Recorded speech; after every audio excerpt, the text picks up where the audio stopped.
Қайырлы күн достар, менің YouTube арнама қош келдіңіздер. Сіздермен Айгүл. Бүгін сіздермен шайға салып ішкенге тәтті жасайтын боламыз. Бұнымен бәліш пісірсеңіз де, пирог пісірсеңіз де салмасына салуға болады. Өте мөлдір. Алмадан жасаймыз. Ендеше кеттік. Ең алдымен 5 килограмм алмамызды жуып аламыз. Алманы жақсылап жуып алдық. Енді бұны бірнеше бөліктерге бөлеміз, ішіндегі дәндерінен ажыратып аламыз. Ең бірінші 4-ке бөлеміз де дәндерінен ажыратып керек емес жерлерін.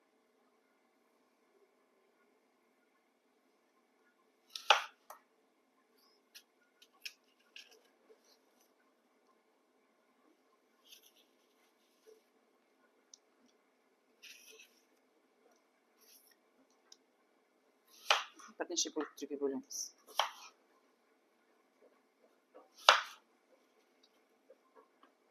Барлық алманы осылай тазалап шығамыз.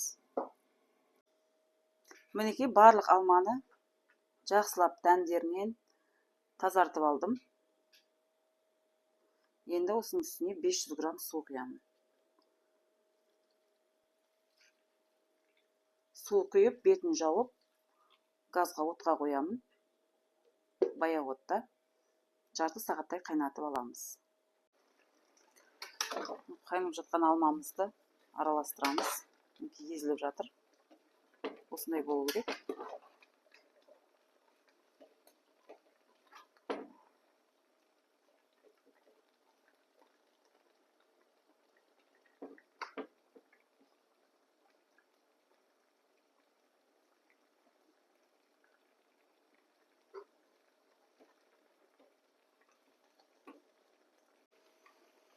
Мінекей қыздар жарты сағаттай қайнады. Алмамыз езіліп мылжа-мылжа шықты. Енді астын өшіріп, кішкене суытамыз. Сөйтіп ет тартқыштан өткіземіз. Мінекей езілген алмамыз суып жатыр. Осыны қазір ет тартқыштан өткіземіз. Мінекей ет тартқышқа салдым.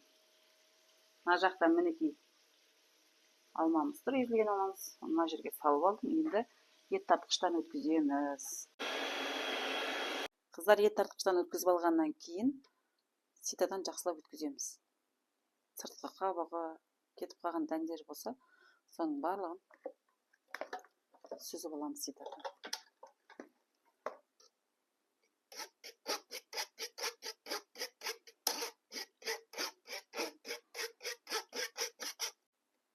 Осылай өткіземіз.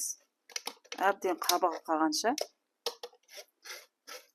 бар қоюы, құнары астына кетеді.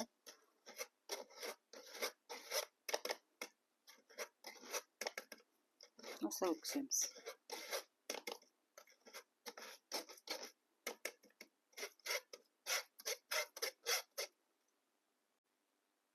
Мінекей ситадан өткізіп болдым.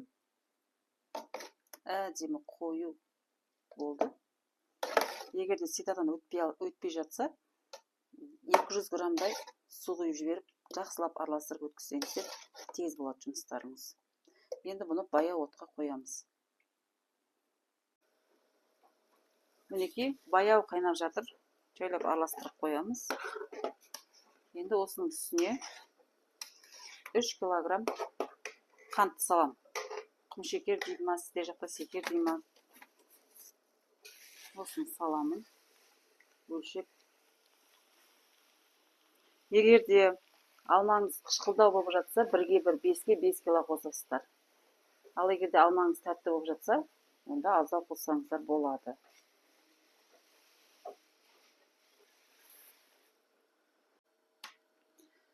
Мінекей құмшекер салғаннан кейін жақсылап араластырып тұрамын. Әбден шекеріміз ерігенше үздіксіз араластырып тұрамын. Ал егер араластырмасақ, түбіне қантымыз жабысып қалуы мүмкін. Сол себепті үздіксіз араластырып отырыңыздар, әбден ерігенше. Қантымыз еріді. Енді қайнағаннан кейін астын басып, баяу бір отта 1 сағат қайнатып аламыз.